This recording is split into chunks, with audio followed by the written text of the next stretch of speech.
Okay, so welcome to the ninth live interactive TA session for the NPTEL course Applied Linear Algebra for Signal Processing, Data Analytics and Machine Learning. So again, I mean, this is a course offered by Professor Aditya Jagannathan from IIT Kanpur. As usual, I will quickly introduce myself. So my name is Yashvanth. I'm presently a PMRF Ph.D. research student with the Department of EC at IISc Bangalore, and I'm currently advised by Professor Chandramurthy. And my research interests broadly lie in statistical signal processing and also in applications to wireless communications. Although I currently focus on designing intelligent reflecting surfaces for 5G and beyond wireless communications.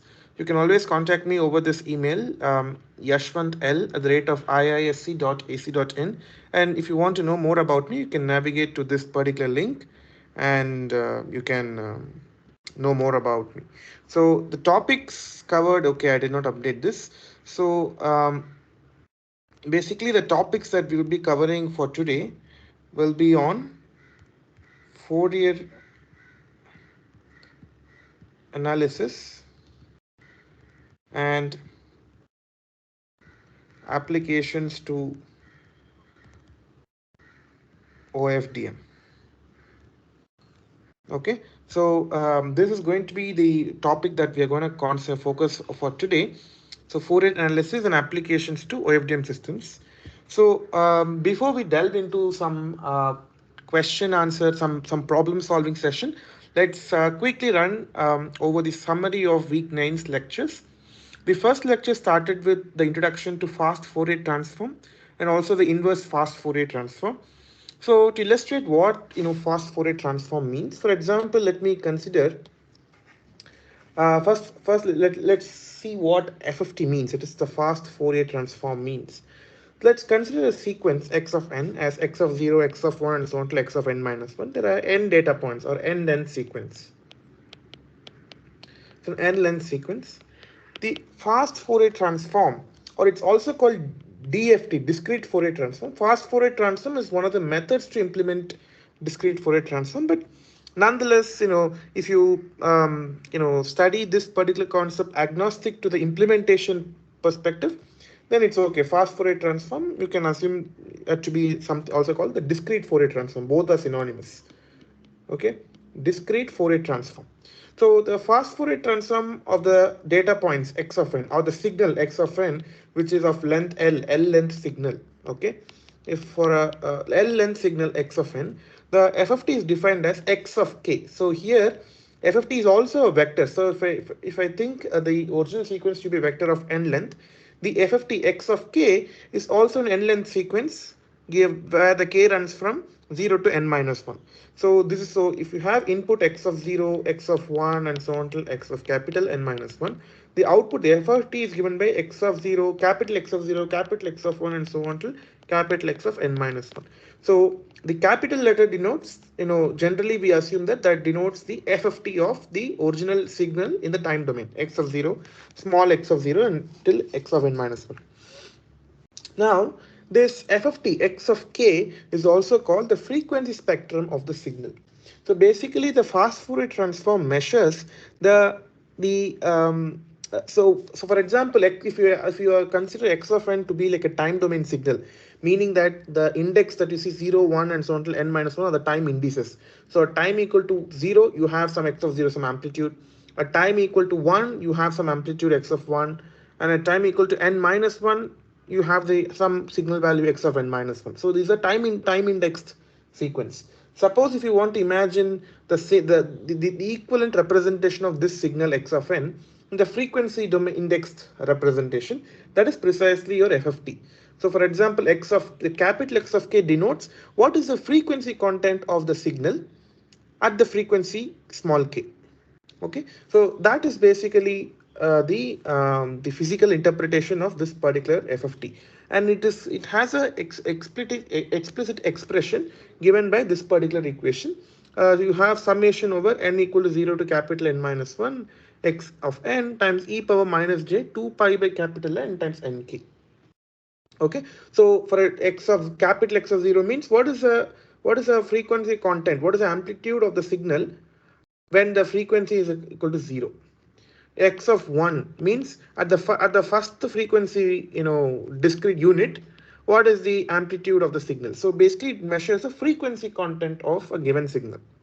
Okay, so here k means it stands for k times 2 pi by n is a frequency we concentrate as. So if I say frequency k, that means I really mean k into 2 pi by n.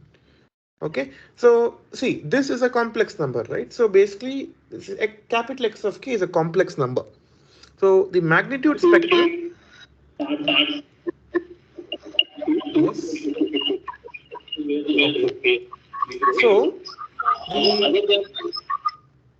the magnitude spectrum basically of the Fourier transform x of k is given by modulus of x of k, and the phase spectrum basically gives the angle of x of k. Basically you collect all x of k's and take mod of every number, you get the magnitude spectrum, and take the angle of every x of k for all k, you get the phase spectrum. Okay, now similarly you can define IIFT, where the extra I stands for inverse, so that is inverse fast Fourier transform. Okay, basically what it does is, okay, for FFT goes from small x domain to capital X domain, but that is time domain to frequency domain. IFFT does it basically it undoes the operation what an FFT does. Basically it converts back the frequency domain into time domain, or the capital X variables back into small x variables. Okay, so that basically that will take the summation over all frequency contents, much like how here you take the summation over all time domain samples, you take the summation over all frequency domain sample. That's why you have a small k here. Okay, so basically this x of n is the time domain representation of the signal, but here capital X of k is a frequency domain representation of the frequency spectrum of the signal. Okay, so basically what you can do is you can write this particular equation FFT or your IFFT in a compact matrix vector relation form, and that is given by this particular expression. Let's concentrate first on taking FFT expression, namely converting converting a time domain signal into frequency domain signal. Okay, so what you do, so on the RHS you have all capital X's, and on the LHS the input to this operation is small x, that is all the time domain samples. The output is basically your capital X, that is the frequency domain sample. The in between, the matrix basically does the FFT operation. This is called the FFT matrix, because if you multiply this matrix by the time domain sample, you get the frequency domain on the RHS. That's why this particular matrix is called FFT matrix, where basically the W here stands for this particular quantity. Basically, it's like the nth root of the unity. Okay, and this particular W also has a very fancy name. It's called the twiddle factor. Okay, and the property of this FFT matrix is such that it is F equal to F transpose. That is, see, it's again a complex matrix because W is e power minus j 2 pi by n. It's a complex matrix, but I'm not saying it's a Hermitian matrix. I'm only saying it's a symmetric matrix. That is F equals F transpose. Okay, it's not Hermitian. Please mind that. Okay. Similarly, if you want to define IFFT, you can again do the same thing. Okay, that is on the RHS you have the the little x vector. On the on the LHS you have the time domain sample. On the RHS, which is the input to this operation, is the frequency domain sample, and in between there's a matrix which is called the IFFT matrix. Okay, what is the difference between IFFT matrix and FFT matrix? There's only one difference you can see. Every number is raised to power -1 in IFFT matrix. Or what does it mean? -1 means I'm taking this as whole power -1, which is same as e power j 2 pi by n. So basically, it is basically the Hermitian. It's a Hermitian because, I mean, what you do is you imagine take everywhere conjugate, and we also know that F equal to F transpose. Both hold true.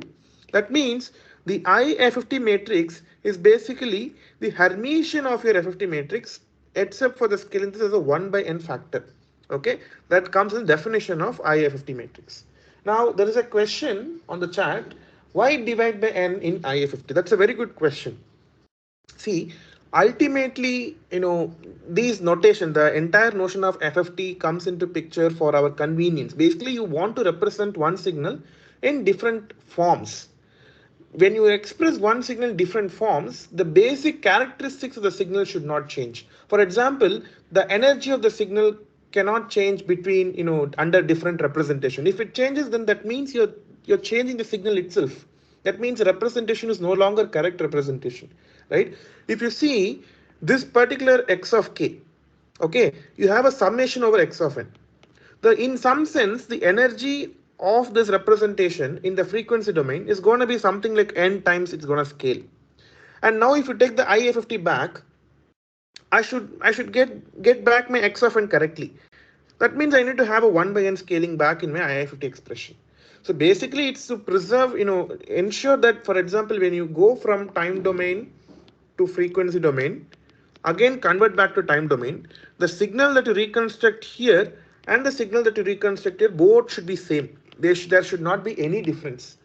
If they are not different, then that means there is some, something, this representation is doing some other, thing which is artificially introducing some other error in the signal representation itself. In order to preserve one of the, properties, namely the energy of the signals, this 1 by n is introduced. Okay, or alternatively, what you can do is multiply here 1 by root n and multiply here also 1 by root n, so that the expressions for IA50 and A50 will now look symmetric. Okay, that is also very, in fact, if you go to MATLAB, MATLAB is a very famous tool for many of us to do computation, simulations, and for many of the engineering applications. The way MATLAB defines IA50 and F50 is to take 1 by root n. Okay, it takes root n for both, F50 and IA50. So that, still the component factor of 1 by n comes into the picture. I hope that solved the question. Yeah. So going forward, so IA50 matrix is nothing but it's the Hermitian of your F50 matrix scaled by 1 by n. That's all. That is the only difference between an IA50 matrix and an F50 matrix. Okay. So what does it mean? Now suppose, so what I did it is, so if you take a time domain signal and I go to frequency domain and again I go back to time domain, that means this signal must be same as this signal, right? Correct? So basically that means if I take the IFF, or in other words, it is also true that if I start with the frequency domain signal, go to time domain representation and go back again, take IFFT to get frequency. So here I do an IFFT and I do an FFT here. Okay. So now both these signal representations should be same. That means the net effect in this from frequency to time to frequency should lead to an identity transformation. That is, it should not change the signal. So that means your matrix FFT matrix times your IFT matrix should lead to identity matrix. Correct? So that means, but we just now saw that your FFT matrix is nothing but F Hermitian by 1 by n, right? So that basically that I replace that here. So basically what you get is 1 by n times FF Hermitian equal to identity.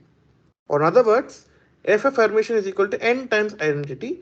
So basically what I can conclude is the F matrix is a unitary matrix except for scaling by n, because if it were perfectly unitary, this n will be, this would have been just identity. But I have some other scaling that basically, tells that, okay, at least what this property says that all the rows, and you can also show that F Hermitian F equal to Ni, both are true. Okay, so what these two equations tells is that all the rows of the matrix F and all the columns of the matrix F are all orthogonal. But they're not orthonormal because if it were orthonormal, it is a unitary matrix and I would have got a perfect I. Okay, so what we conclude is that basically, what will happen is your Fourier matrix or your FFT matrix have orthogonal columns and rows. Okay, so the question is in the chat, n elements will conserve the energy of signal. I'm afraid I didn't follow the question, but this n that you see here, this will conserve the. Basically, what I'm saying is, if I have x of n, and I get, maybe I can write it here. Okay, the original signal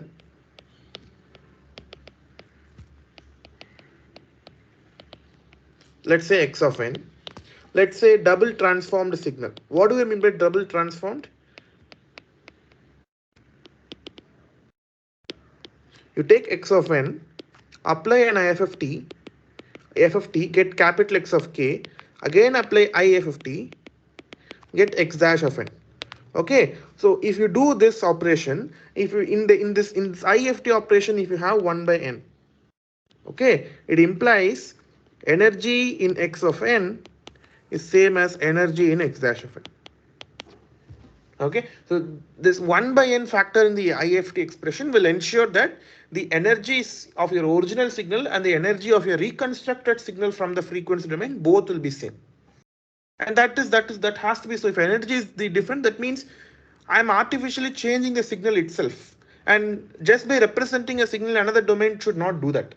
That's why in order to avoid that ambiguity, you have this 1 by n factor.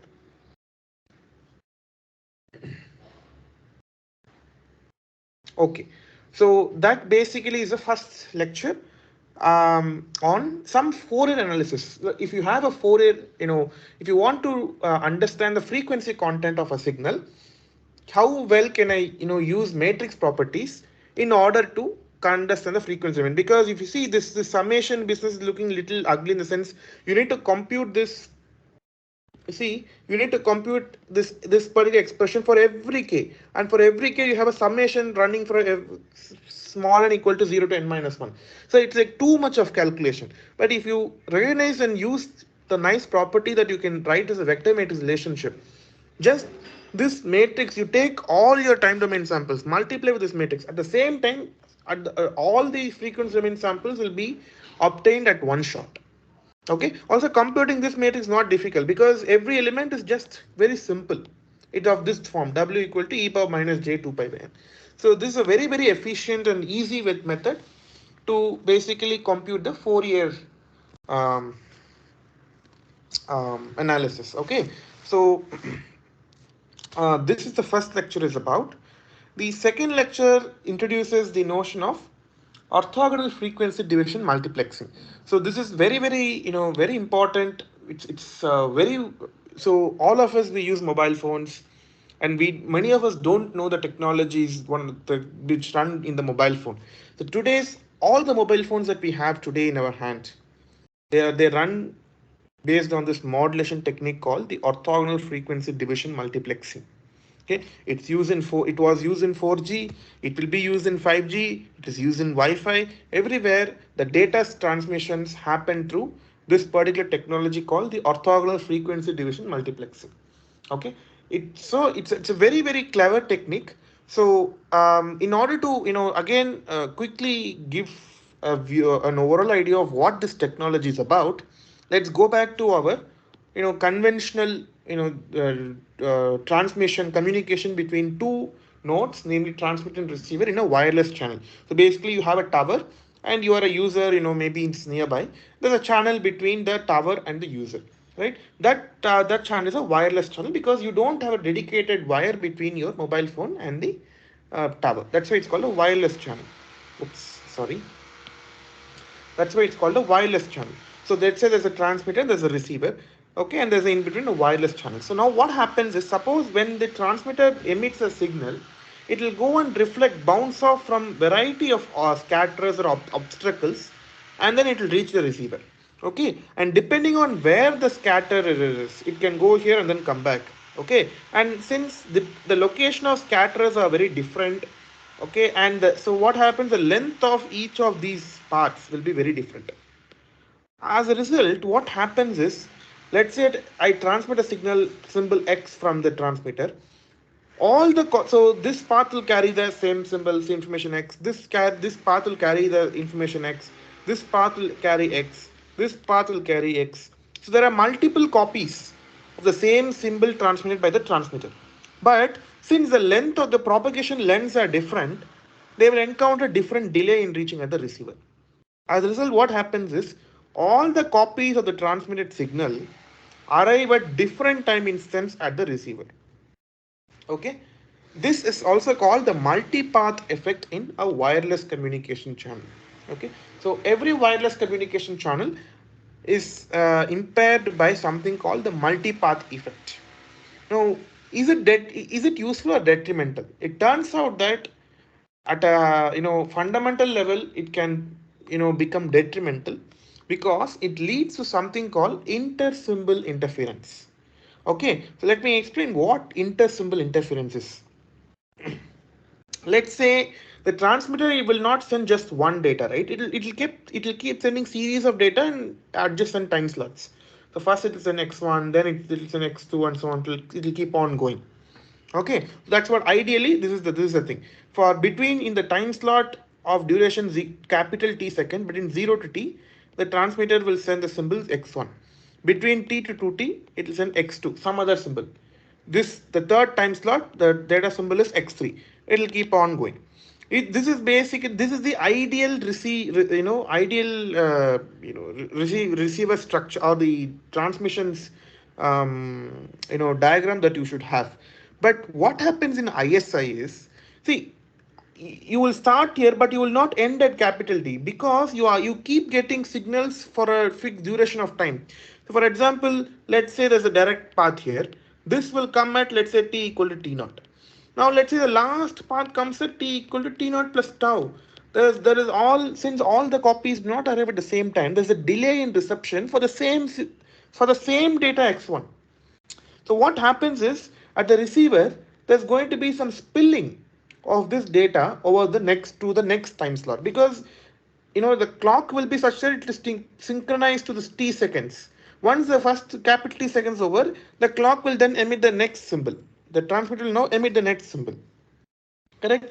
So then what happens at the receiver, while you start receiving the second symbol, still a residue of the first symbol is still remaining the same time slot. There's going to be overlap. Okay, and that's going to continue for every subsequent time slots. So this partial overlap, that is, this symbol over, it's basically spreading out to the adjacent symbol, is called inter-symbol interference. Okay, this is purely because of the multipath effect. Okay, so in wireless channels, you are prone to have something called inter-symbol interference, ISI. Now, as a result of which, what happens is your data decoding will become very difficult. Why? Earlier, if you received x1 in the first time slot, I know I can easily decode what x1 is. Similarly, by looking at the symbol in the second time slot, I know what x2 is. But here that's no longer true, because this time slot it will have combination of x2 and also x1. Similarly, this will have combination of x3 and x2. In some cases, this can spill over multiple slots. Okay, it's here the picture slots only for one slot. What I'm saying is, in some cases, you can have scenarios like this. First itself can spill to many slots. Okay, maybe diagram is not good. You see this, what's happening? This is T, 2T, 3T, 4T. So it dies at 5T only. So the first symbol is spilling to 5 slots. Correct? This is because of the different delays of the different parts in the system. Okay, so this is called inter-symbol interference. So then every slot will have a combination of different data. It's not just one data like how you had the ideal scenario.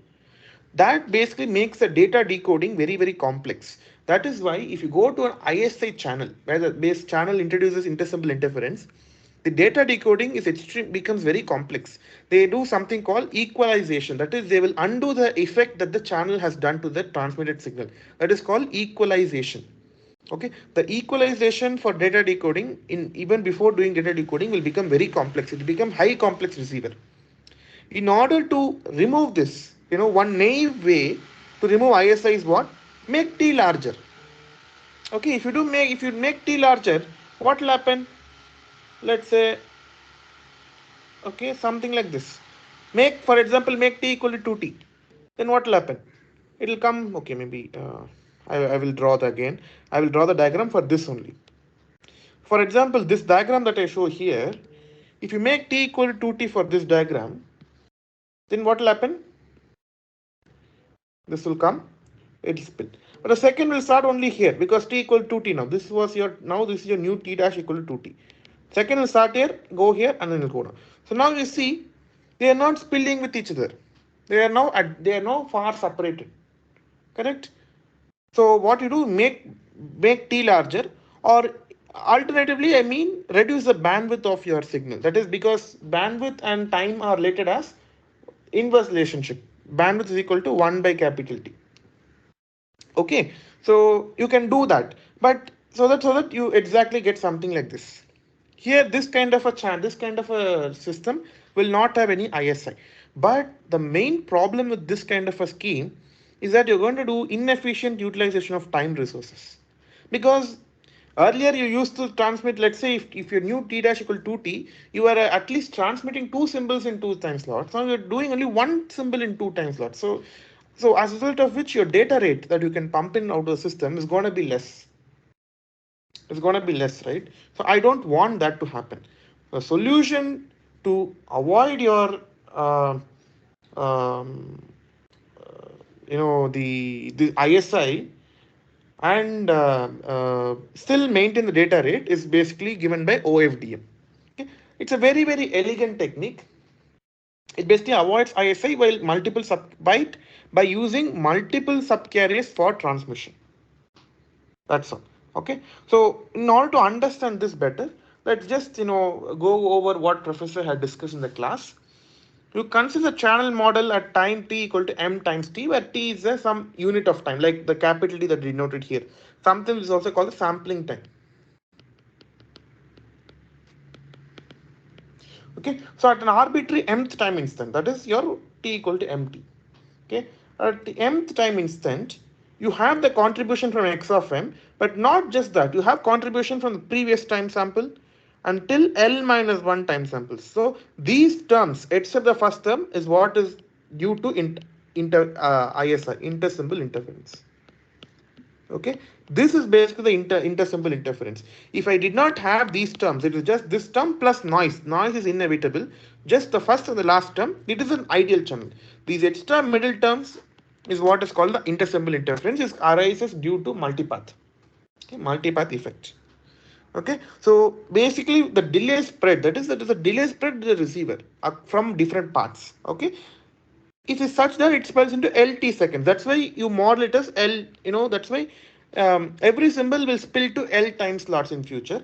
That's why at a given time instant, there are contributions from L previous symbols. At the mth time instant, the contribution is not only from x of m, it's also from x of m minus 1 and up to x of m minus L plus 1. This is nothing but x of m minus of L minus 1. So the past L minus 1 symbols, all of them contribute to your y of m signal, which will make the data decoding very difficult. Okay, so what I'm saying is y of m is not only a function of x of m, but also of all the other, previous L minus 1 symbols. That is basically the contribution of ISI. So this basically have to be mitigated somehow, and OFDM precisely does that. How? It's a very elegant technique. So what you do is you take your original transmit symbols and just take the IFFT. This means in this direction it is FFT. So you get the frequency domain samples. And alternatively, in your time domain, it's going to be the time domain samples of your frequency domain samples given by the IFT operation, and this is your time domain samples, where n is the number of subcarriers. I will tell what subcarrier means. What is n? Okay. Now so the first thing is this technique will use the frequency domain information of the transmitted symbol. This is your actual transmitted symbols which you want to transmit the data you want to transmit from the, let's say, the antenna, the tower antenna. But you don't transmit them as such. You take the frequency domain sample and then you operate with them. That is the first salient feature of OFDM. The next thing is it will do something called cyclic prefixing. Okay, what it does is you add last L samples from the end to the front end. That is, this is your actual time domain sample. You take the last L, or I'm taking L minus 1 is also enough. Take the last L minus 1 samples. Okay, well, assume that L is greater than N, L is less than N. Only then you can do that. N should be much less than N should be at least L. That is the criterion under which OFDM will work. N is a designer's choice. Okay, number of subcarriers is a designer's choice. what you do, take the last L minus 1 samples and append it to the previous, to the before x of 0. Okay, so what is the total length of this? Can anyone tell me? What is the total length of this sequence? n plus L minus 1. Correct. N plus L minus 1. So earlier you wanted to transmit an n length sequence, but now I'm transmitting n plus L minus 1. Okay. These are the two important characteristics of OFDM. Namely, you don't play with the actual data, you play with the frequency transform data, and you add something called cyclic prefix, but you see I'm using small x of 0. That means you do something in the time domain. You add cyclic prefix in time domain, but you operate over the frequency domain. Now, where exactly should you do what? We will now see. Okay. So, what you do is you basically compute the received equation for x of 0. You can get y of 0 is equal to similar to this equation. Just like how you had this, similar to this equation. Now it is not just starting this, you have the contribution from all the previous cyclic prefix also. Okay, so the first contribution y of 0 is equal to h of 0 into x of 0 plus h of 1 into x of n minus 1, because the symbol which is 1 unit delayed is x of n minus 1. The symbol before x of 0 is x of n 0 plus h of 2 into the symbol which is 2 seconds delayed. What is that? X of n minus 2. Like that you will keep on going till this one. Okay, you will get basically write down this expression. Similarly, write down the expression for y of 1, and then write down the expression for all the received symbols using this. Basically, it's a convolution expression basically. That's all. Because you can show that what happens here is, so for example, what happens, this is your x of n signal, this is your y of n signal, it is a h of n, it has some impulses, it's called the impulse response, it has L taps, because precisely because of ISI spilling into, for example here ISI is spilling into LT seconds, then you can model your channel as a L tap channel. Okay, so basically you have an x of n and you have a h of n and you have a y of n. You can imagine x of n to be the system with impulse response h of n, and output of system is y of n. Then what is the output of any system y of n? It's a convolution of x of n with the impulse response h of n. This is precisely what we have written it here. All these are convolution expressions. They are linear convolution. Okay. Now what you can show is how you will receive these many data, y of 0 until y of n plus L minus 2, that is n plus L minus 1 data. You will receive these many data because those many times you transmit. Among these n plus L minus 2 n L minus 1 data, remove the first L minus 1 data, that is which correspond to the cyclic prefix. Take the second last n data. Okay, and then just rearrange these equations in some form, you will get something like this. Okay, the key point is you can represent the output of the system as the input multiplied by a circulant matrix.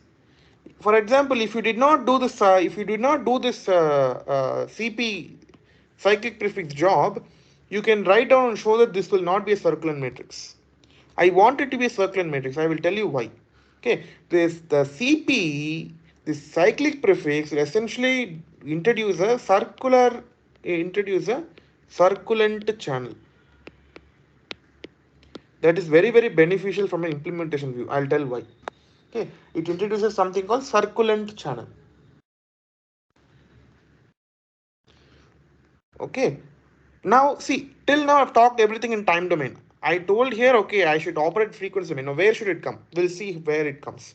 Okay, so basically this instead of transmitting just your n data, you cyclic prefix with L minus 1 data, where L is a channel L is a number of channel taps, and then remove the first CP, all the data correspond to CP duration, take the remaining receipt symbol, just stack it down, and appropriately if you rewrite the equation, you can show that it can be represented as a output of a system whose channel is a circulant matrix. That is what we have seen till now. Okay, now a very, very interesting property of a circulant matrix is a circulant. If you compute the singular value decomposition of a circulant matrix, any circulant matrix, What is circular matrix? Basically, every row is a linear shift of the next row. That's all. Okay, for example, you see you have h of 0 here, 0 and so on till h of L minus 1, h of 1. You shift it by one right side. You will get this equation. Maybe I didn't finish it. Let me finish that. 0 and so on till h of 2, h of L minus 1, like this. Basically, every row is a circular shift by one unit. That's why this matrix is called a circulant matrix. Okay, if you write down the SVD of a circular matrix, you can show that this H is a arbitrary H is a circular matrix, but the values of these numbers are really dependent on the environment. Okay, it varies from place to place. That's why it's a random number. Okay, it's a random number that keeps changing with time, with place, everything. But so basically any circular matrix H can be written as a singular value decomposition U sigma V Hermitian, where irrespective of what the entries of H are, your U and V are going to be Fourier matrices. That is, your U is an IFFT matrix. See, I'm writing F Hermitian, so it's an IFFT matrix. Your V is a FFT matrix, and your sigma is a diagonal matrix comprising of the singular values of the matrix H. Now, really the entries of H will dictate the singular values only. It will not determine what your U and V are. U and V are fixed, F and F Hermitian, regardless of what your H is. H entries are. The only requirement is H should be circulant in order for your U and V to be independent of the entries of H. Okay, so now what we will do, again so basically what we will do, we will just write down, so y is equal to hx plus w, where h is essentially this circular matrix. Write the singular value decomposition of h, u sigma v Hermitian times x plus w. Do a pre-coding, similar to what we did in MIMO, right? Do a pre-coding, instead of transmitting x, transmit x tilde, where x tilde is what? V Hermitian x, right? This is your, instead of x is the transmit, you should transmit as, sorry. There should be a, correct. No problem, correct. So instead of transmitting V Hermitian x, instead of transmitting x, transmit V Hermitian x. So that is basically your, this x tilde. Okay, so basically what you're doing IFFT of y. See, this V is what? V is equal to F. V Hermitian is IFFT. That is, V Hermitian is F Hermitian is IFFT. So what you do, you take the IFFT of your original signal. Okay, so but what enters the time domain signal? Time domain. What enters the channel? Actual channel is a time domain signal. If I have to do something, some IFFT operation to a given set of vectors to get a time domain signal, what should the input be? It should be in frequency domain. Okay, it should be in frequency domain. Or other words, one way to think is your x should be equal to Vx, so that V Hermitian Vx will become I. Correct? Vx means what? V is a Fourier matrix. X is the actual time domain signal. So Vx will be frequency domain signal. That is the other way to think about it. Frequency domain signal. That's why in OFDM system, what you do, you take the frequency domain signal and then do the transmission, and then take the IFT and transmit. Okay. Then if you do that, you will get y is equal to u sigma x tilde plus w. Okay. Now do a combining at the receiver. How? Take u Hermitian on both sides. That is called y tilde is equal to u Hermitian y. So u was a, what was u? IFFT. I'm taking Hermitian over it. So F Hermitian, the whole Hermitian is same as F. That means U Hermitian represents F matrix. Means at the receiver, you need to take the FFT of your received signal. So the transmitter, you take the IFFT of your transmitted signal. And the receiver, you take the FFT of your received signal. Okay, then what will your effective equation become? Y tilde equal to sigma x plus W tilde, where W is a processed effective noise. but sigma is basically your H tilde, where H tilde is this guy. Okay, so now but you know that things are diagonal matrix, right? Because that is a singular value decomposition definition. So now what we have shown is your yi tilde equal to hi tilde of ith entry, that is the I comma ith entry, diagonal entry, times xi plus wi tilde. Now you see your ith received symbol is the function of only ith transmitted symbol. It is no longer a function of any other symbol. That is, it is not a function of xj where j not equal to I. So this is basically an ISI free channel, right? So basically, OFDM converts a ISI channel into an effective non-ISI channel into an ISI free channel by an appropriate precoding and combining after adding the cyclic prefix, because only after you do cyclic prefix your matrix becomes circulant. That's why this is a very clever technique. Just do cyclic prefix and do precoding combining.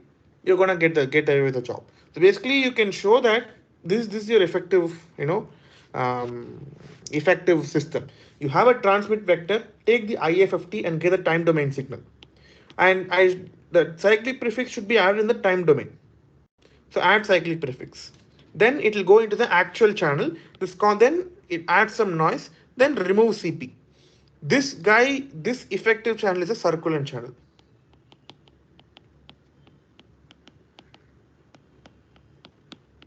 Okay. Then take FFT and then this received vector. So this is like a yi vector, this yi tilde vector, and this is like your xi tilde vector. This one, sorry, xi, and this is your yi tilde. Okay. So this is precisely what is called OFDM. Now, if you recall, this is very similar to spatial multiplexing, because even in the spatial multiplexing, the symbol at the first receive antenna is a function of the function of all the transmit symbols from all the transmit antennas. It's not a one-to-one relation. And spatial multiplexing precisely decouples into rank of H parallel channels. Precisely decompose into rank of H parallel channels. But now, what are the number of parallel channels here? N parallel channels, where N is the number of subcarriers. Okay. The only difference is N is under our control. It is designer's choice. But rank of H is something that is not under our control. It is nature dependent. That is the only difference. But the principle is the same. Right? There also you use the precoding and combiner. Here also you're using a precoding and combiner.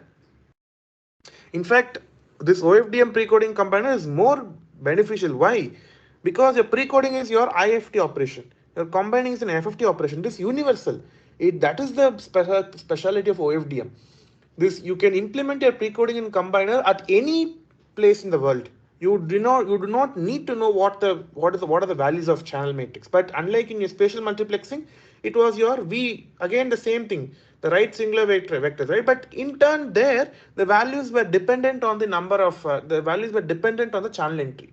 But for OFDM, the precoding and combining operations are independent of the channel entries. That is the another biggest milestone behind the invention of OFDM. It's universal. You can use the architecture. Today we know FFT and IFT operation, they can be very easily implemented using very efficient architectures. That is the very important aspect of frequency, OFDM.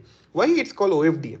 Okay, it's in like how we had spatial multiplexing. This is something like we are doing the entire operation with time and frequency domain. So it's like a frequency domain multiplexing. There it was spatial multiplexing. Here it is frequency division multiplexing. And why orthogonal FDM? Because all the time domain waveforms for each of the subcarriers are orthogonal. That's why it's called orthogonal frequency division multiplexing. Again, the old story continues. If I want to have optimal power allocation for all OFDM subcarriers for data rate maximization, solution is water filling, what we have seen in spatial multiplexing. Everything is same. But it turns out that the length of the cyclic prefix must be at least L minus 1, where L is the number of channel taps. You should do at least this much in order to reap out the complete ISI free nature of the system. Okay, so this is just an illustration, namely that earlier you had a single carrier but a wideband channel. Now you have divided this channel by means of OFDM into multiple narrowband subcarrier channels. So basically now there was single carrier, means on one carrier frequency you have put all the data. But here you have divided this wide band into different bandwidths, different subcarriers, and each of them will have its own subcarrier. That's why it's called multiple subcarrier.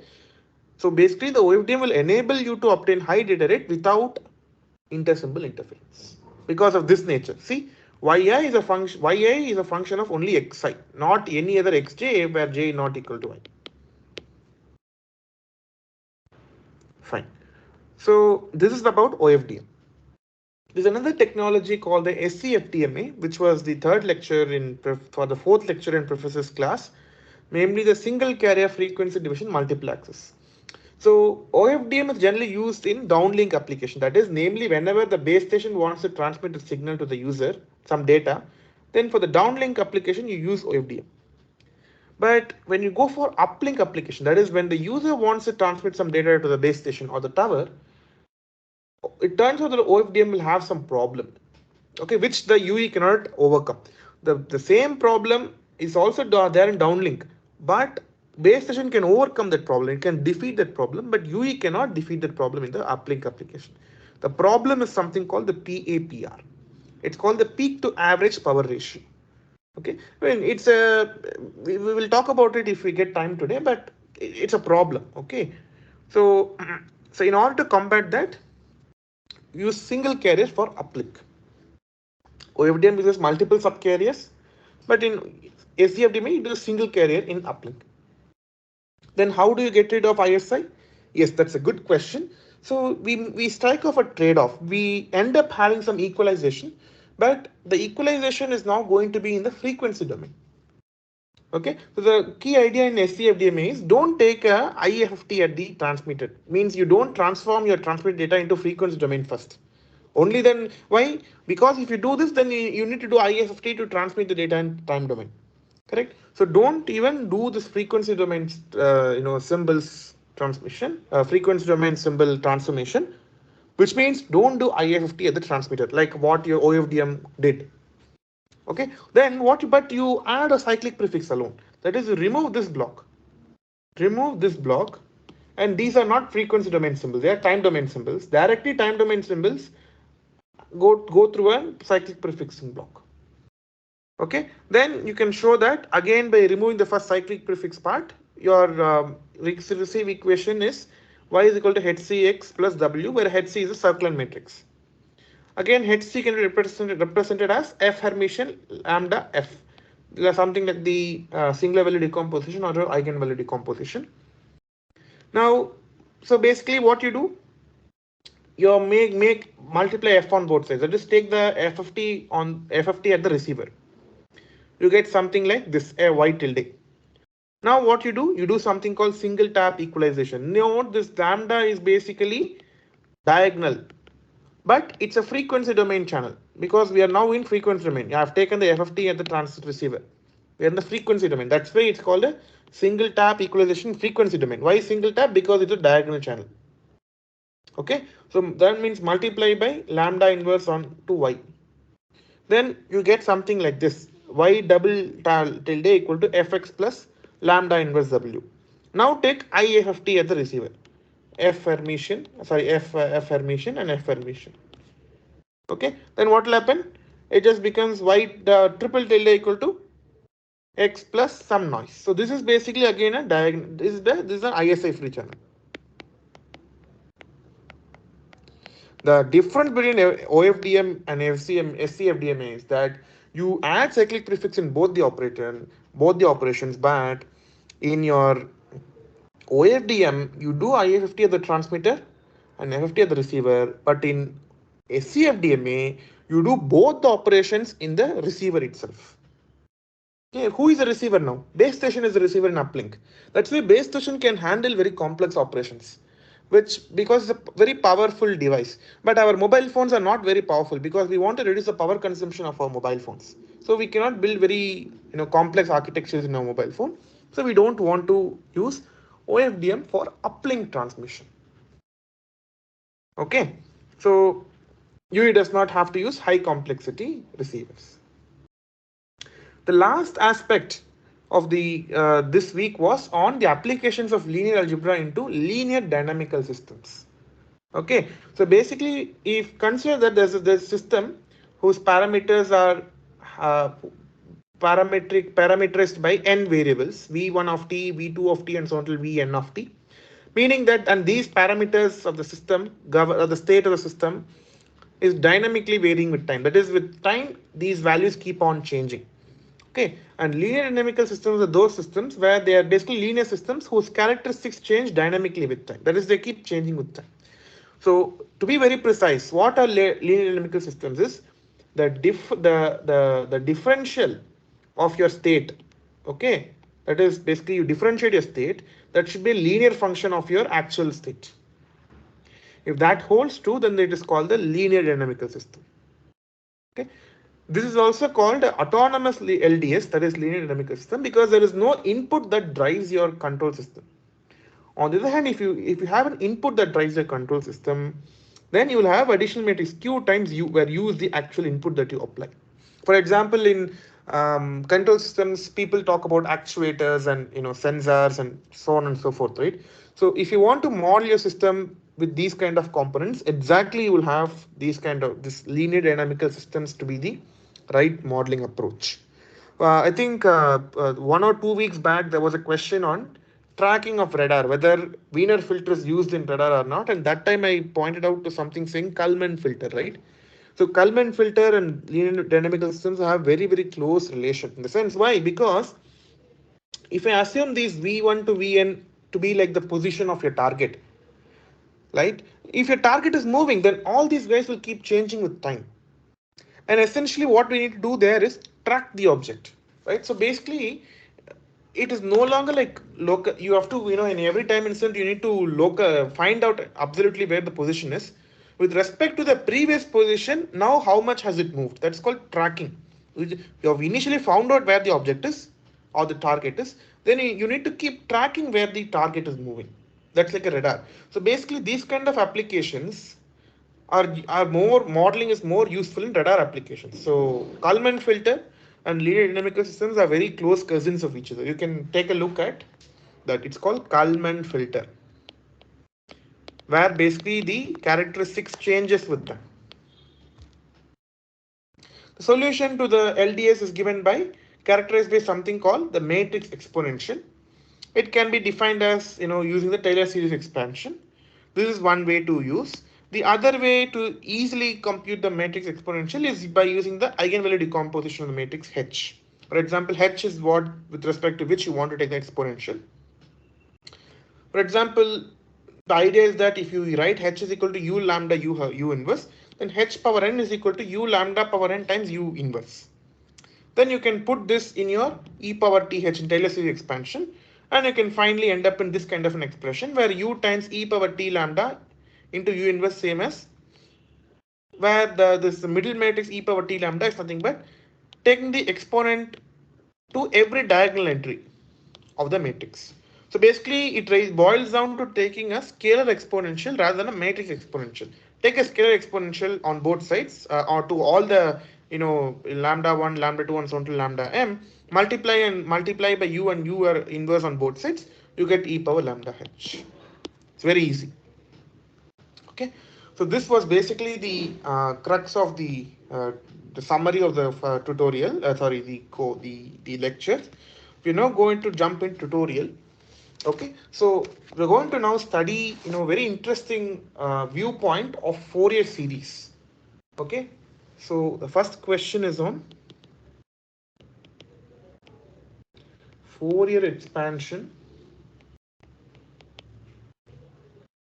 of vectors.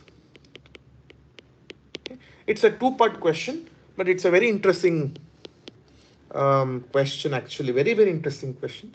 Okay, let B it's a set. Okay, be the set u1, u2, so on till un represent the orthogonal basis for an n-dimensional vector space.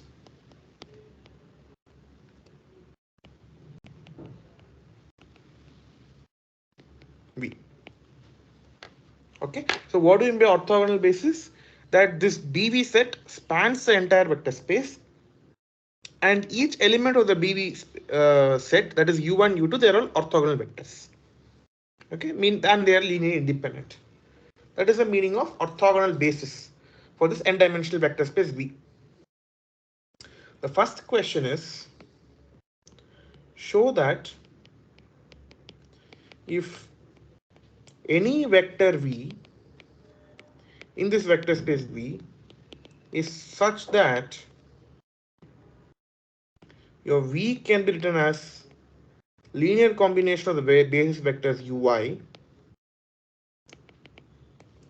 then you can precisely tell what these coefficients alpha i's are. Then alpha I equal to inner product of the vector V times Ui divided by norm of Ui square. Okay, this is the first question. Let's first solve this, and then the next very interesting question is there. Okay, because we will use this property to solve the interesting question. What I'm saying is, I know that U1, U2, and so on till UN, they form the basis vectors for a vector space V. And if I arbitrarily choose one vector from this vector space V and call it as a vector V, and that can be written as a linear combination of all these basis vectors. Now, precisely if these UIs happen to be orthogonal, that is they form an orthogonal basis, then you can also give a closed form expression for the alpha i's, which are the linear coefficients which form the vector V. And this alpha is given by this expression. You need to prove that alpha is equal to this expression. Okay, it's very simple. So given is what? V equal to summation of I equal to 1 to n alpha I ui. I'm just rewriting what that means alpha 1 u1 plus alpha 2 u2 plus alpha 3 u3 till alpha n un. This is your V. Okay, now take the inner product with respect to u1 on both sides. So let me call the equation 1 on both sides of equation 1. Okay, that is, what is that? Vu equal to alpha 1 u1 comma u1 plus alpha 2 u2 inner product of u2 comma u1 so on till alpha n un comma u1. Now, can anyone tell me what is this value?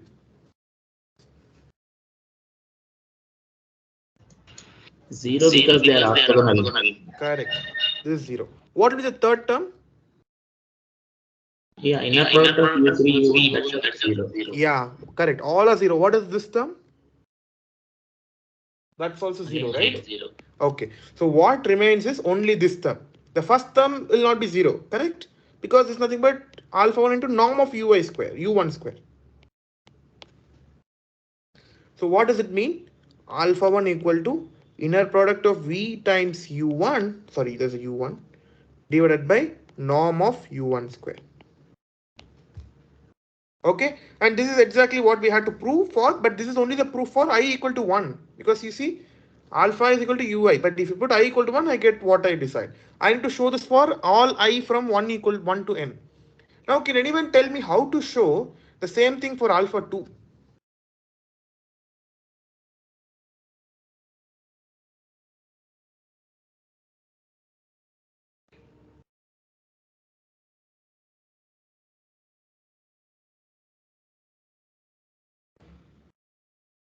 Yeah, I think someone responded on chat. Very good. So instead of taking the inner product with respect to u1 on both sides, take the inner product with respect to u2 on both sides of equation 1 now. Take the inner product with respect to u2 on both sides of 1. And what will you have? You will have inner product of v comma u2 equal to alpha 1 times u1 comma u2 plus alpha 2 times u2 comma u2 and so on till alpha n times u1 comma u2. Now again by the same logic, this will be 0, third term will be 0, all of them will be 0 except the second term. This is equal to alpha 2 times into norm of u2 square.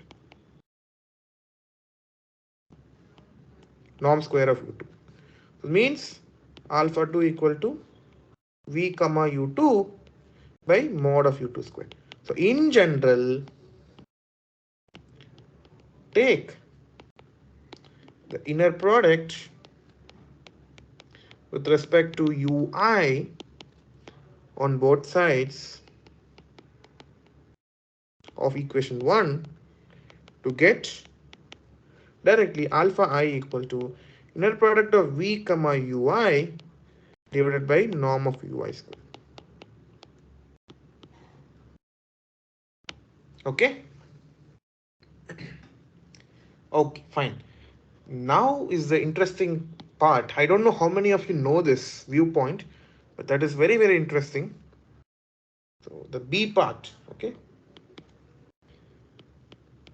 Consider a continuous time signal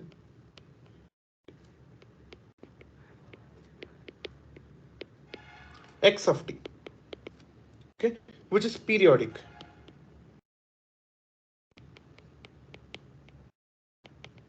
With period t.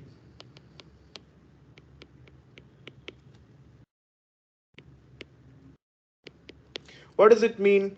That is x of t plus capital T equal to x of t. That is the meaning of periodicity of a signal. Okay. Then show that the Fourier series. I think I'm pretty sure all of you would have read about Fourier series in your undergraduate degrees. So then show that the Fourier series of the signal x of t given by, just write in the definition of Fourier series, okay?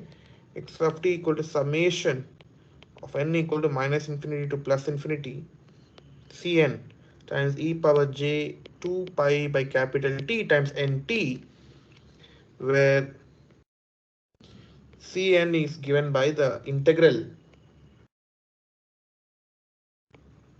1 by t from minus t by 2 to plus t by 2.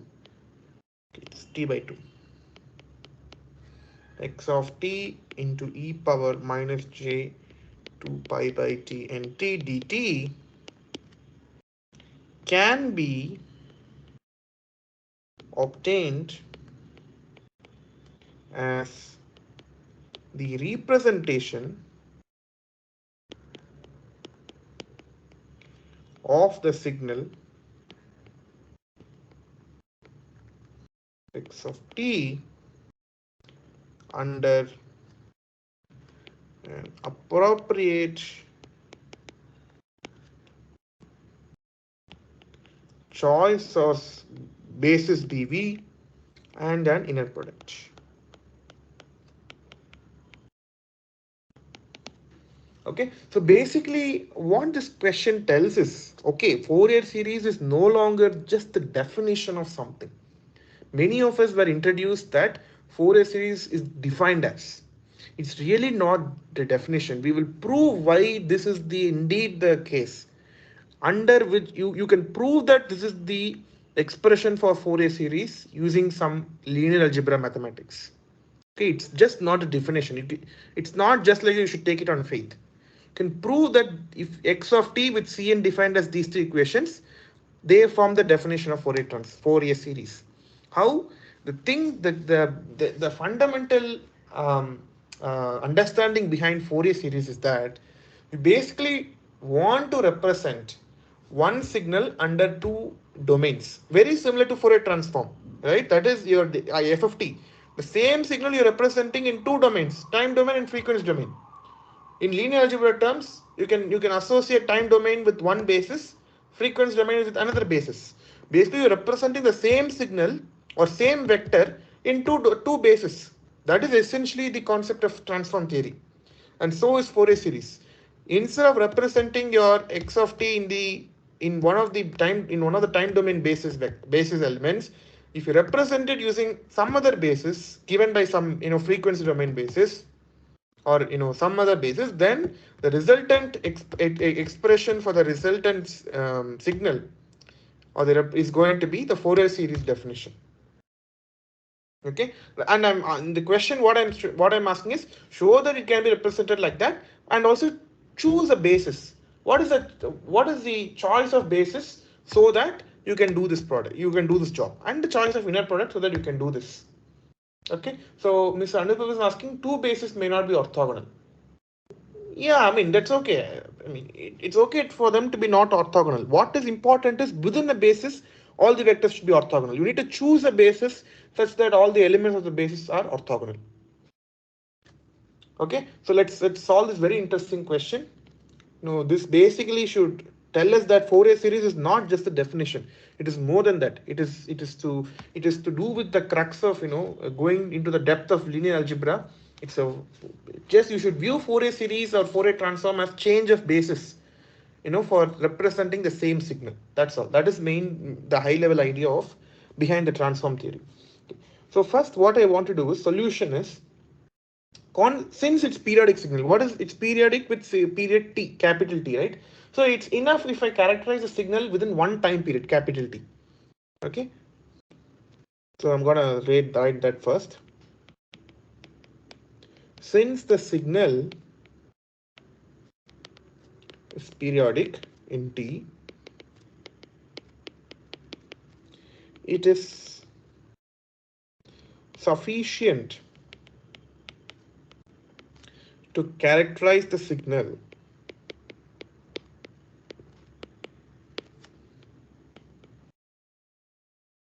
in one time period. Okay, specifically concentrate on signals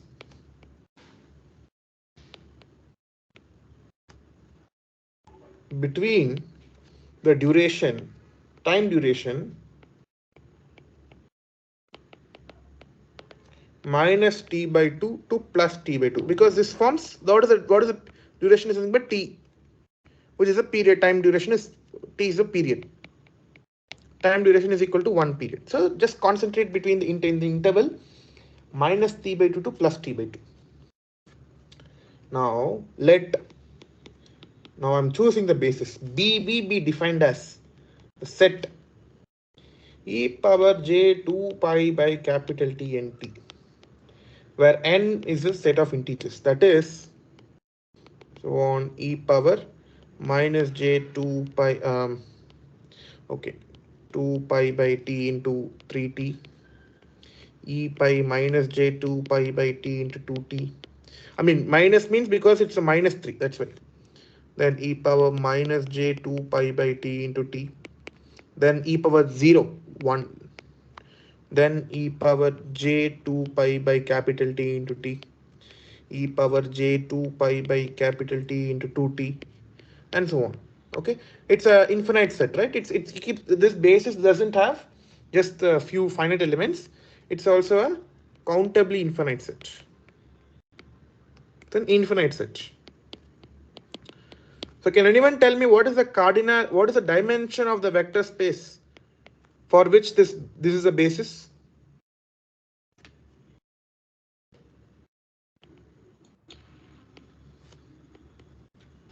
Is infinity. Correct. It's infinity, right? So until now we were talking about some vectors which were coming from a finite dimensional vector space, but now the signal that we are talking about comes from an infinite dimensional vector space. This is something very different. So this space is this set of signal, this space of vector space of all signals which come from an infinite dimension space has a special name. Space of signals which comes from an infinite dimensional space with finite energy, but at least each signal should have finite energy. Okay, is called Hilbert space.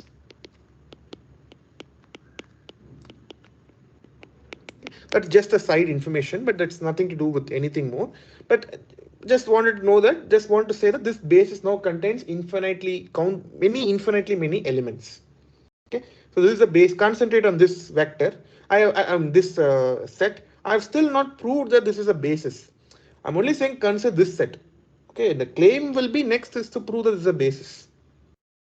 Consider the set BV and the inner product, and let the inner product between x of t, because the elements of the vector space are signals, which means I'm taking the inner product between two signals, is equal to defined as integral minus t by 2 to plus t by 2 x of t y conjugate of t dt. Okay, consider this is a base, this is the vector, this is a space set BV, and this is a definition of inner product. Now the claim is that we will prove is BV forms an orthogonal set of basis for all signals in the duration minus t by 2 to plus t by 2. Okay, we'll prove this claim. So what are the characteristics of basis? What should we prove? We need to prove two things. Proof is BV is a spanning set. It's a spanning set for V. Okay, so this I'm going to skip the proof, take on faith, because this is more mathematical. Let's not delve into this particular proof.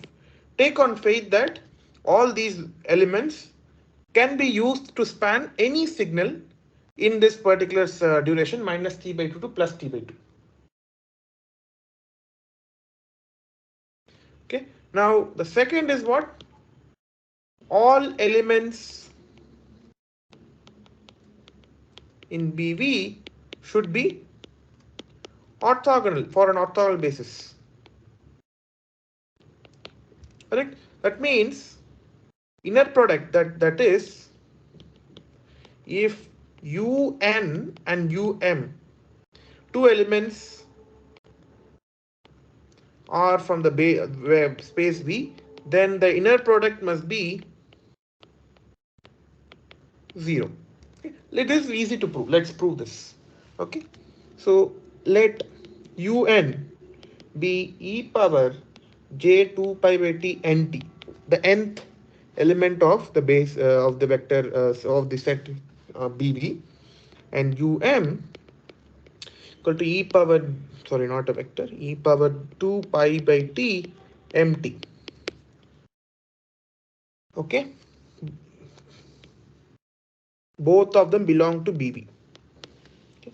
Then inner product of un comma equals to, just apply the definition. See the definition, the inner product for this entire space is given by like this: x of t into y of t conjugate, integrate from minus t by 2 to plus t by 2 dt.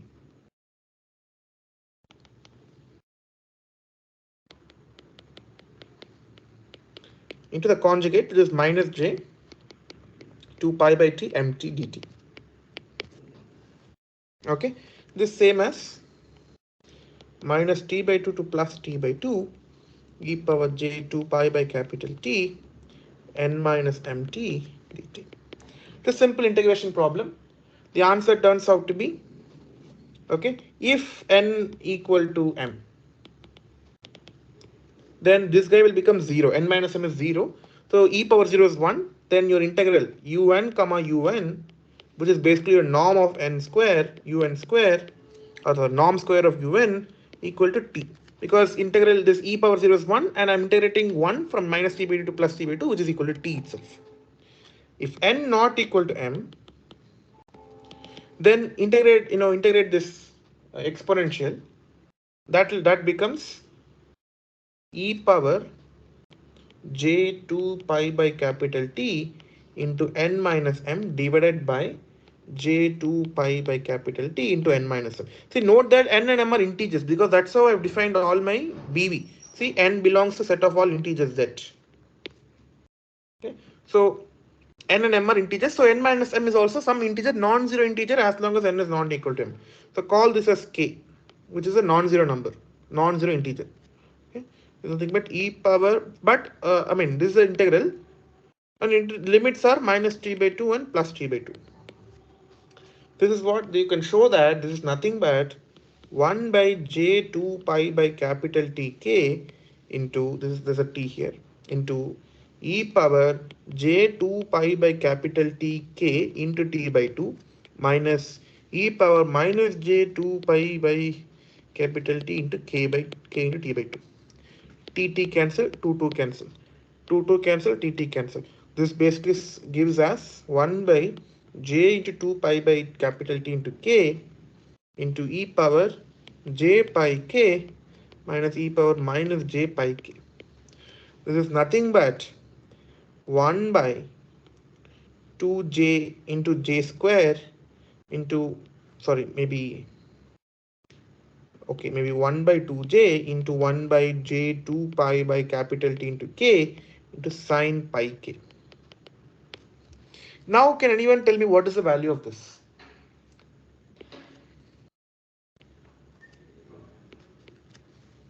Zero because is there, no? Exactly, this is 0 because sine k pi for any k integer is 0. Okay, so this is equal to 0. Again, k is not equal to 0 because n minus m is n is not equal to m, so k is not equal to 0. This guy is going to be 0. That means what we have proved? We have proved that inner product of un and um where for any n and m which are not equal, the inner product turns out to be 0. This is exactly the definition of orthogonality. Therefore, un and um are orthogonal. Therefore, we have proved that BV is a orthogonal basis.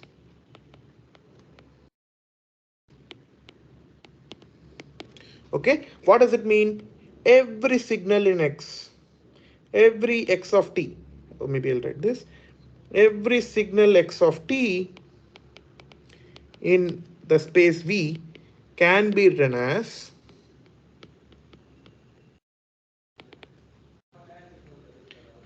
x of t equal to sum of some alpha I or alpha n times each base vector. What is each basis vector?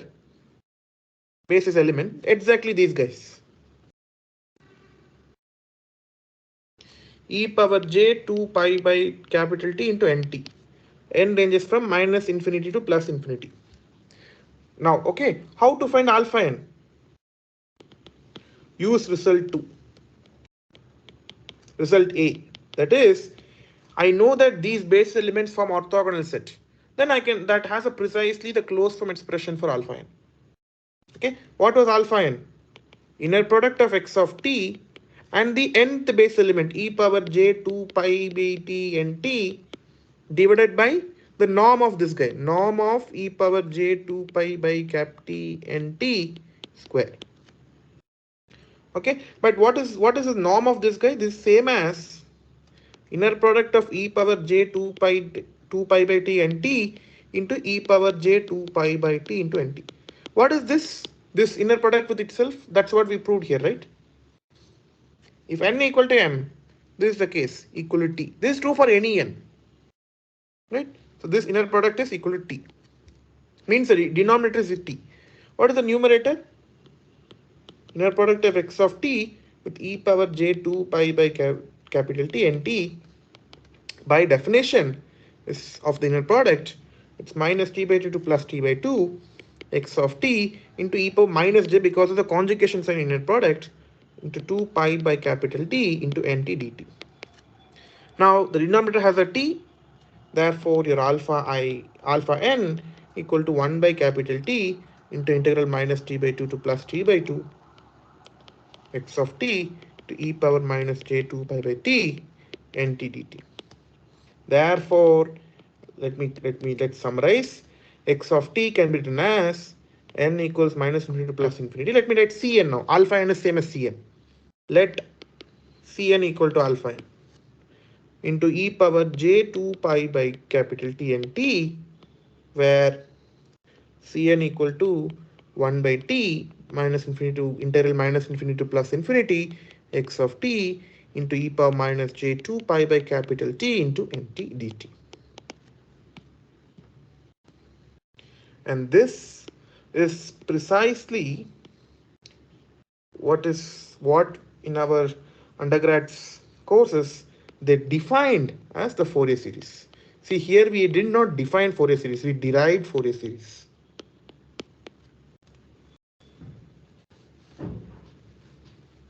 Okay, so essentially any transformation can be viewed as change of basis.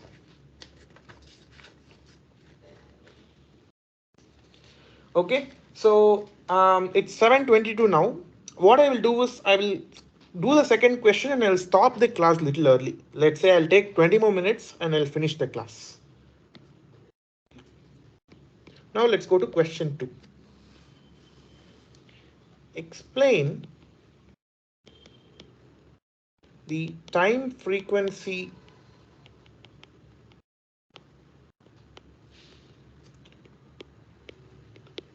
structure of OFDM symbol. Okay.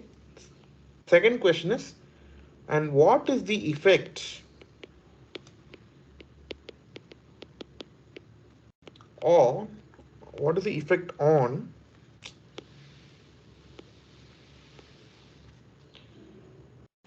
what is the effect of the cyclic prefix on the data rate? Okay, so let's try to understand some more aspects of OFDM now. What really happens? Okay, because we told that OFDM. Okay, first the naive implementation we told that increase your time duration so that you can mitigate ISI, but we told that the data rate will be less because you're pumping in less data symbols in a given amount of time. But we claim that OFDM will not compromise on that. It will maintain high quality but high data rate, but still it mitigates ISI. The question is, we saw how OFDM mitigates ISI by using the nature of circular matrices and so on. But we really did not prove that how the data rate of OFDM is affected. How is that the data rate is so maintained as compared to a single carrier transmission, right? So that we will analyze. So first thing is to analyze the time frequency structure. Okay. The way OFDM works is as follows. Let's first take a non-OFDM system.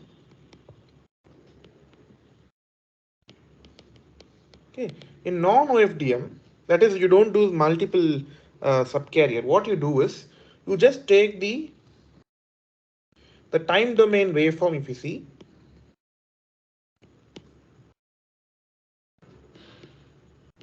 will be something like this. What we draw in the first starting of this class.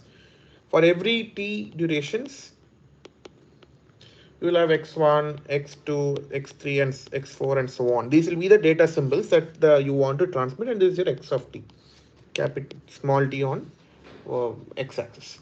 This is your time domain waveform. Now the frequency domain waveform, the way it will look like is just the frequency of your frequency domain waveform will be like something like this. The entire data what you transmit at the given point in time will occupy a bandwidth of fc minus w to fc plus w centered at the frequency fc. This is called the carrier frequency. This is called the carrier. Okay, that is, you basically take a particular, for example, a sinusoid wave at a at a very high frequency. Let's say sine 2 pi fct, but fc is, let's say, very high. Let's say 5 megahertz or 900 megahertz, like that, very high. And w is like a small chunk, like maybe 500 kilohertz or 1 megahertz or something like that. Okay. This is how conventional communication happens. You have a carrier component, and around the carrier, you have the bandwidth to be spilled out. Okay, this is your frequency f, and on the x you have x of f. This is your frequency domain. Now in OFDM, what happens is, in OFDM, this is for the data. The entire bandwidth is occupied by one data. Okay. In OFDM, what happens is, this entire frequency domain, this. Okay, I mean, there's another thing on the negative part also. I'm ignoring that for now. I'm only considering the positive part of the frequency amplitude response. This is a mod of x of f. Okay, so in OFDM, you divide your actual bandwidth into multiple parts. Okay, let me first draw the frequency domain.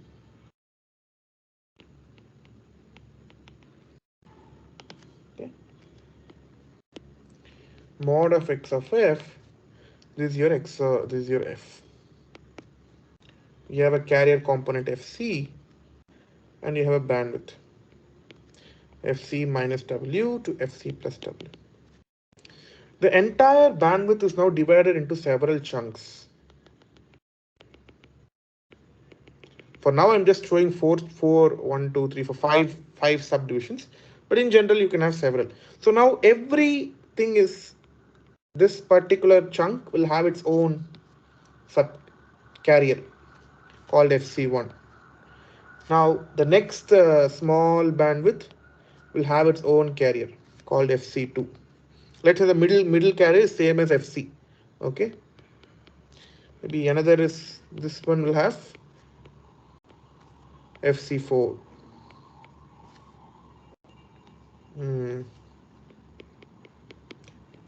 FC5. Okay. What is the bandwidth per chunk? W by n, where n is the number of subcarrier. N, let's say n is the number of subcarrier, which is your design parameter. Okay, so every subcarrier will be now bandwidth W by n. See here the entire, okay, it's 2W by n, or maybe, maybe what I will do is I'll call this as W by 2 to avoid confusion. This is W by 2 and this is W by 2. FC minus W by 2 to FC plus W by 2. So the entire bandwidth is W. Similarly here by 2 and by 2, entire bandwidth is W. The entire bandwidth is now divided into n parts, n bandwidth parts. Okay, and for every bandwidth part, you may have your a virtual subcarrier. That's why it's called a multi-carrier system, because there are multiple carriers.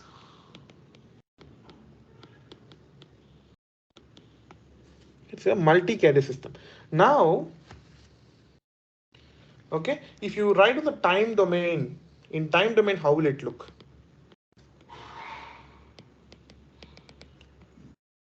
So in the non-OFDM, all symbols were constrained within their own time slots. X1 does not go to second time slot, X2 does not go to any other time slot. But in OFDM, because of this bandwidth division, what will happen is, okay, maybe what I will do is, let me take some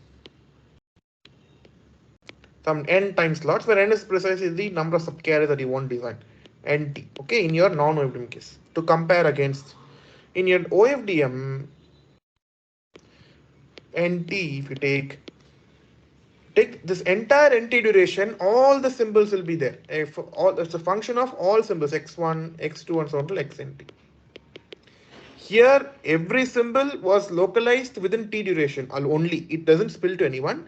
But here, it is completely spilled over the entire time duration of nt seconds. Why? Because now the bandwidth, and what happens here, every bandwidth part will get its own data. Okay, or I will say every bandwidth part will multiplex different data. That is why it's called multiplexing. Different data. On every bandwidth part, you can send one, different transmit symbols. Unlike here, where you can only send one transmit symbol in non-OFDM scenario.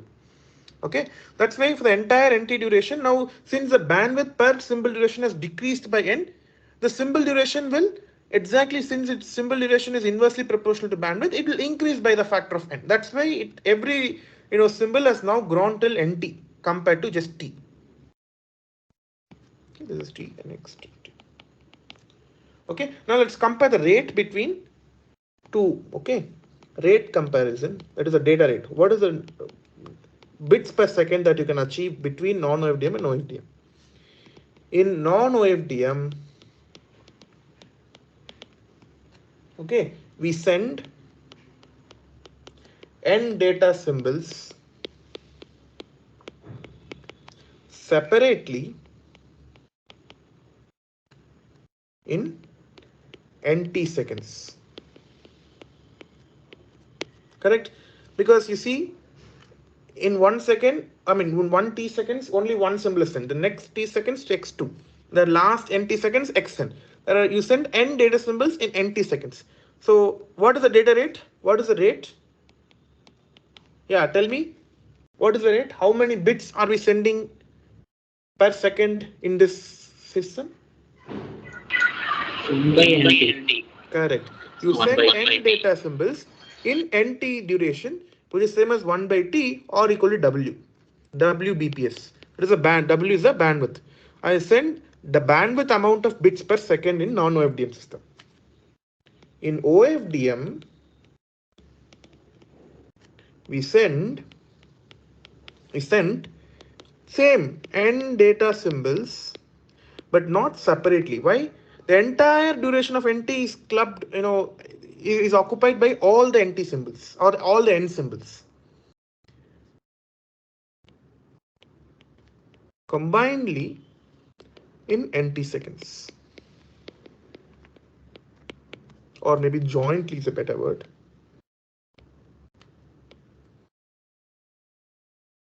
Jointly in nt seconds. Therefore, what is the rate now?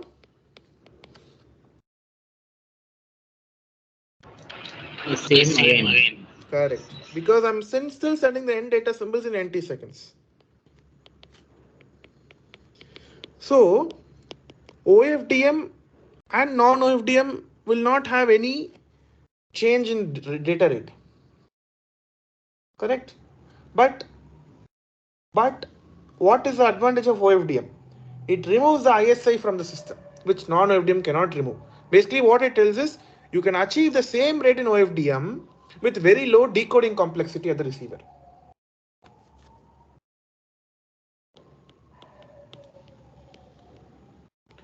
Rate does not change, but OFDM provides ISI free channel, which basically implies that your decoding complexity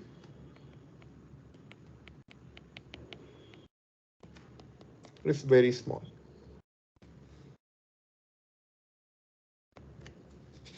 Okay, so basically the upshot is that OFDM will not degrade the rate, but there is one small catch here. What is the catch? I don't just send n data symbols, because in this particular expression I did not include cyclic prefix. Cyclic prefix, what it does, it will add extra L bits from the last the trailing L symbols will be appended to the previous start before the starting of the first symbol, right? So basically I don't send n, I basically send something more than n, but they are all redundant, they are not new information. Okay, so that can potentially cause the degradation data rate, but you can reduce the degradation data rate. I will show you how. So now if you introduce cyclic, now what we are going to study is effect of CP, that is cyclic prefix, on data rate. So this is until everywhere here we did not talk about cyclic prefix. We ignored cyclic prefix. Let me then make a disclaimer. Ignore CP for a moment.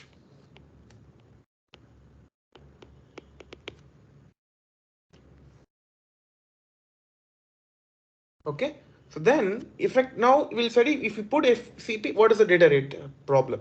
That is, but CP essentially repeats data symbols, right? So repeats data symbols in different time slots.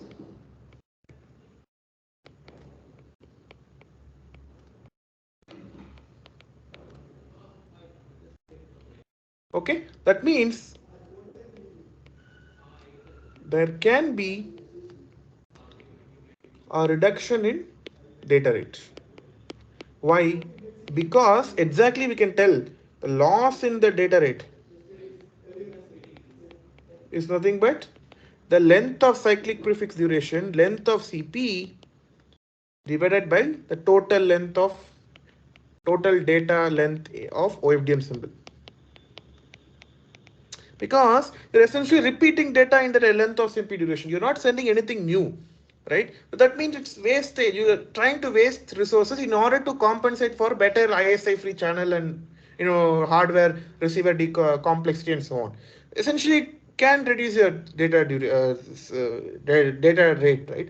And exactly is given by L minus 1. You need at least L minus 1 samples of CP divided by the total symbol duration, which is N plus L minus 1. Okay, so this is your loss in data rate due to CP. If you had no CP, then numerator is 0. There's no loss at all. That is what these analysis here capture. Okay, but if you account for CP, you will have a loss of this much. But if N is very large, in in limit, as N tends to infinity, this loss is how much? If N is very large, this loss can be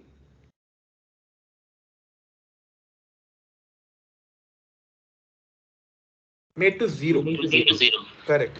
So you can achieve a lossless data rate compared to a non-OFDM system, even in OFDM system, if you deploy an OFDM or design an OFDM with very large number of subcarriers. But it's also possible that you may not keep increasing your N very large. You know why? Can anyone try to guess why you cannot go with a very large N?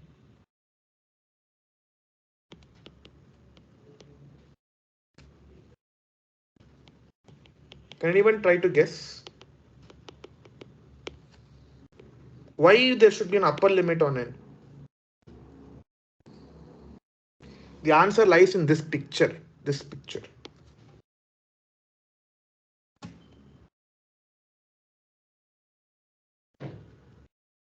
Well, not really interference. The thing is, if N is very large, the data, this OFDM symbol duration will also be very large. That means I need to wait for very long in the receiver in order to be able to decode all the symbols, because X1 is spread throughout the OFDM symbol. X2 is spread throughout the OFDM symbol. And if your OFDM symbol duration is very long, then the receiver has to wait for a long amount of time in order to decode all these symbols X1, X2, X3 and so on to X. So the decoding delay will be very large. And precisely for 5G encounter gives a flexibility for something called ultra reliable and low latency communication, which are basically needed for IoT applications, okay, where the latency is very critical.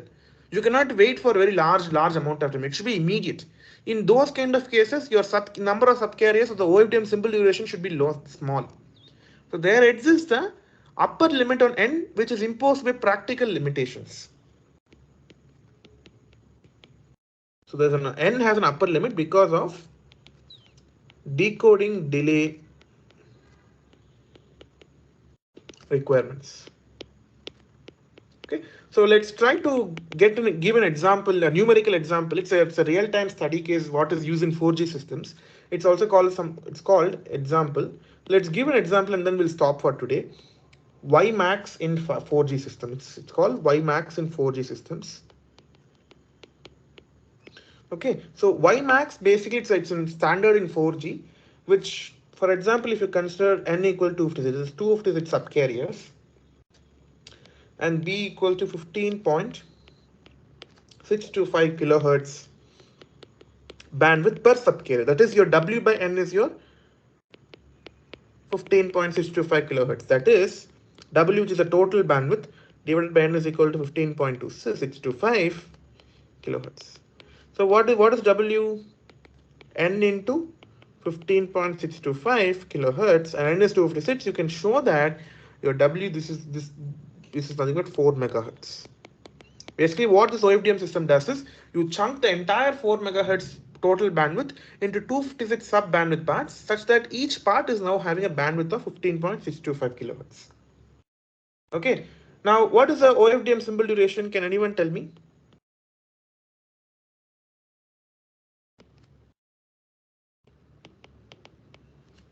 Yes.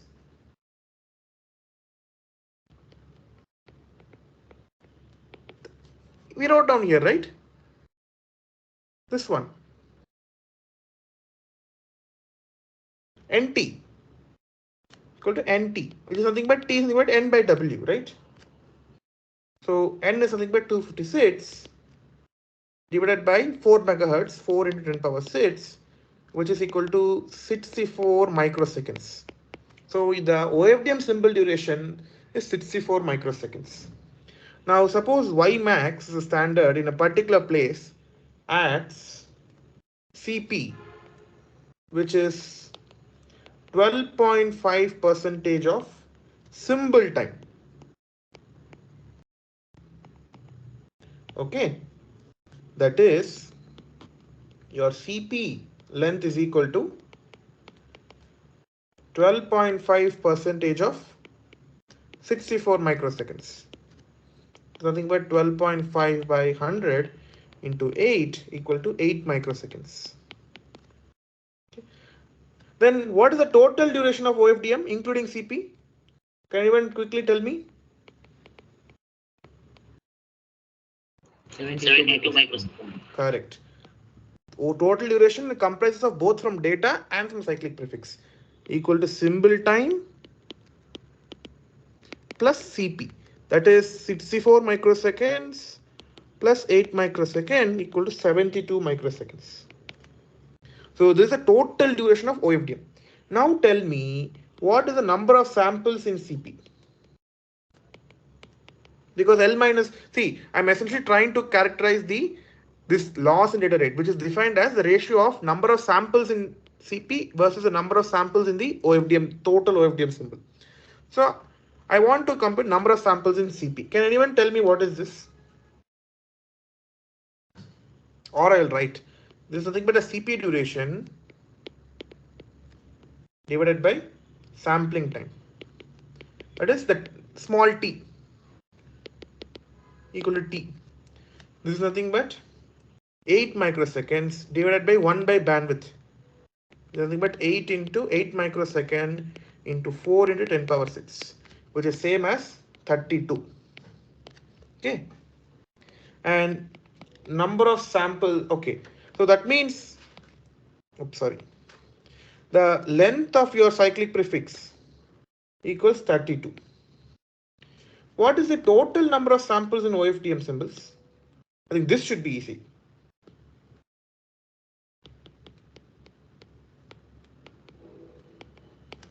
Yeah. Very simple, right? Just n plus CLCP. Because if see LCP, the number of samples in CP, n is the number of samples in OFDM. I mean the data, the symbol part. So what is this? N is 256 plus 32 equal to 288. Therefore, loss in rate equal to LCP by n plus LCP equals to 8 by 72, sorry, 32 by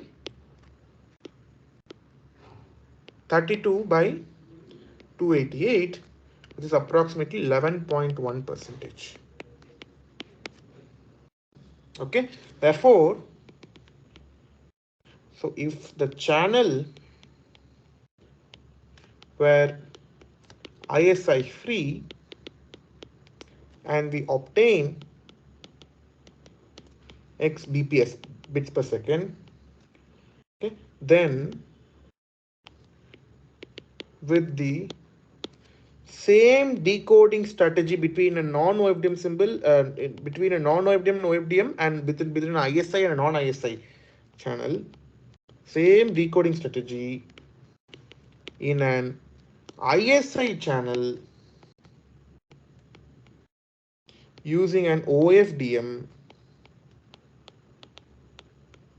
with 12.5% of cyclic prefix leads to a loss of 11.1% in the data rate X. Okay, so maybe my question as a homework, repeat the above exercise, repeat the above for n equal to 512, 1024, and show that this loss will keep decreasing, because that's what my theory says, right? As n goes, this loss will keep going to 0. Okay, so do the same exercise for a harbor for higher and higher n and show that the last percentages keep going down. Okay, fine. So this is all I have for today. Unless there are any questions, we can stop and we can continue the Monday after the next week. That is on October 2.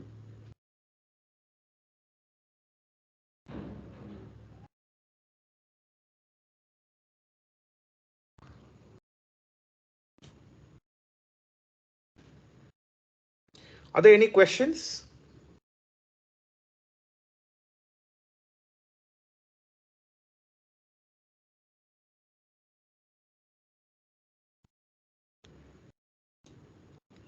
Okay, I see no questions.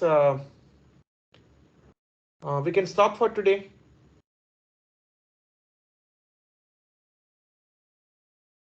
Okay, thank you. We can stop for today. Thanks.